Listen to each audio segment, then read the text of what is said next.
Donald Trump pulled off an historic upset this week and in turn set the polling industry on its ear.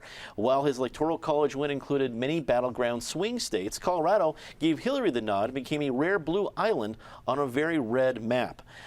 Patty Calhoun, as you look at this, there's been all kinds of different analysis nationwide of how this, but at the end of the day, I look at all the different swing states and they're very different.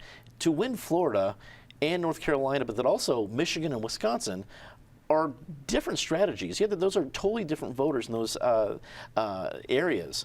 What do you think spoke to voters as diverse in Florida and Wisconsin? Well, what we're discovering is what we talked about for a long time is that we had two flawed candidates in different ways, and in some states it was a vote against Hillary Clinton. I don't think it was a vote against Hillary Clinton as a woman, but as the continuing dynasty, the long-term political insider. There was definitely a vote against her in some of those, and would have been nice if they just stayed home and not voted for Trump. But then there were truly the people with Trump who wanted a big change, and I think that's a lot of the reality watching TV people. If you saw Michael Moore talking about it, and no one was more upset but less surprised possibly than Michael Moore, who says, I live in Flint, I watch reality shows. These people think he's a hero because he's a reality TV star. So I woke up Wednesday morning and thought, oh my God, what a dream that was. And then I realized, no, we are in our long national nightmare. I felt a little better when I actually heard Trump's acceptance speech, which seemed to he realized that America is a big country with a big, diverse population, and he promised to be the president for everyone. We'll believe it when we see it. Hillary gave the best speech, I thought, of her life. Her concession speech, which was unbelievably gracious, giving hope to the little girls out there that someday there would be a female president. And then you seem to have a good kumbaya between Obama and Trump, and then immediately Trump goes and starts tweeting about protesters are being egged on by the media, as though the media has gotten off the floor from its hangover from Tuesday night. Mike, for me, I guess my question is, does this unify the Republican Party, or does it redefine the Republican Party? I have a hard time seeing this unifying the Republican Party. In fact, I think what you'll probably see is a redefining of the party. And I don't necessarily buy into the notion that Trump has remade the Republican Party into his own image. In fact, There was a lot of Republicans who were adamantly opposed to him and remained opposed to him all the way up until today, as a matter of fact. Nebraska Senator Ben Sasse being one of the best examples. And so what I think you'll see is certainly a lot of soul searching going on, but I also think that you'll see Republicans, depending on what kind of policy proposals Donald Trump actually puts forward, I think you'll see Republicans willing to push back against him and to temper him. And moving forward, although I will say that I think that if anyone has to do some soul searching, it's probably the Democrats rather than the Republicans, because they managed to lose to Donald Trump. That's a good point. It's you see the unfavorables, and you found, as a party, found a way to lose it. That's a good point. Eric, can a win like this that you described, shocked as a reaction on election night, can this reset, at least maybe temporarily, what we consider Republican platform, Democratic platform? Yes. When you consider Donald Trump didn't have to defeat, he's the first president not to have to defeat one party, he had to defeat two parties. He had to first defeat the Republican Party before he could defeat the Democrats. He is not an ideological figure. We'll see if he becomes an ideological figure, if there's any consistency to what he's doing. I've been doing 30-minute speeches on this analysis, and now I'll try to get some thoughts into 90 seconds here. But, Patty talks about two awful candidates. I'd go stronger. I'd call them deplorable. This was a deplorable campaign between two deplorable, in very different ways, candidates. Somebody had to win it. Somebody had to lose it. Hillary Clinton, it strikes me, had two lead weights attached to her ankles. She would have been able to survive either one of those lead weights, but not the combination. The two being that she was the consummate establishment insider candidate in the ultimate outsider year, and all the ethical improprieties, scandals, whatever you want to call them, attached to her. You could survive either one of those. The combination of the two was just too much.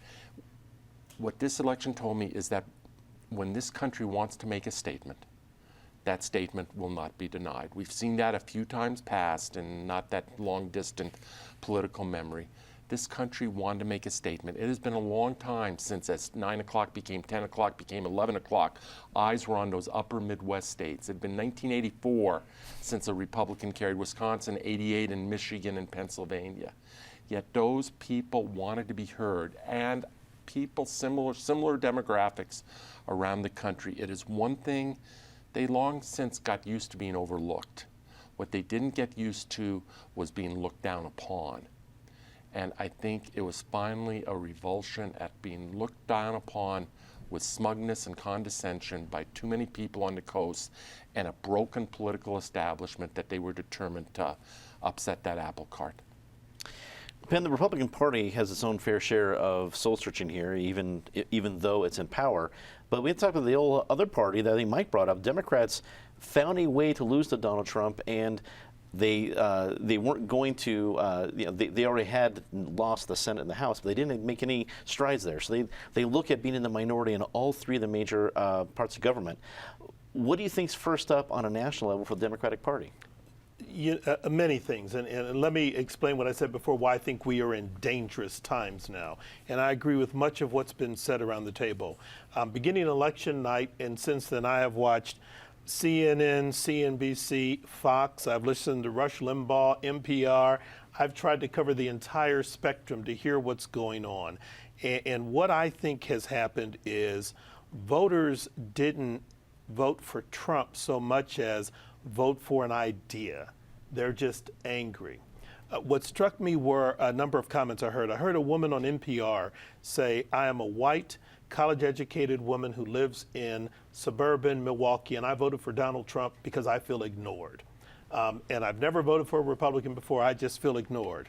Then I heard a fellow on Rush Limbaugh saying, I'm a white, conservative Republican. I don't think Donald Trump is a Republican, and I hope he's not as bigoted as he sounded all election, but I voted for him just hoping for the best, and I hope he's not a crazy bigot, but I just want stuff to be different. I don't think he's a Republican. I just want stuff to be different. So the Republicans are in a dangerous area because they don't know what they have. Then I hear Newt Gingrich, which was amazing, saying Donald Trump's not going to build a wall. We're not going to let him, and it was just the right shtick to say during a campaign to get you elected. So now you've got the people around him saying, well, yeah, we kind of lied to get elected, but trust us, things are going to be okay. So if you've lied to get elected, or you're telling the truth saying things are going to be okay, we're in dangerous times. The Republican Party doesn't know what it has. Paul Ryan and Mitch McConnell are trying to cut deals and get to an understanding, but they have in a president-elect someone who doesn't necessarily buy into their platform because he didn't run on a platform. He ran on a personality. The Democratic Party needs to do some soul searching because whether you look at Florida or Michigan or Wisconsin or Ohio, they lost this election because for some reason or another, white, working class voters who historically have voted Democratic said, no, we're going to go with this guy. And even now, 42% of the people in this country are polled as saying we're scared of what he's going to do. You've got people who are voting for someone as president who said, I'm terrified and frightened about what he may do, but I just wanted something different. Mm-hmm. And they can't define what that is, but they just took a leap of faith.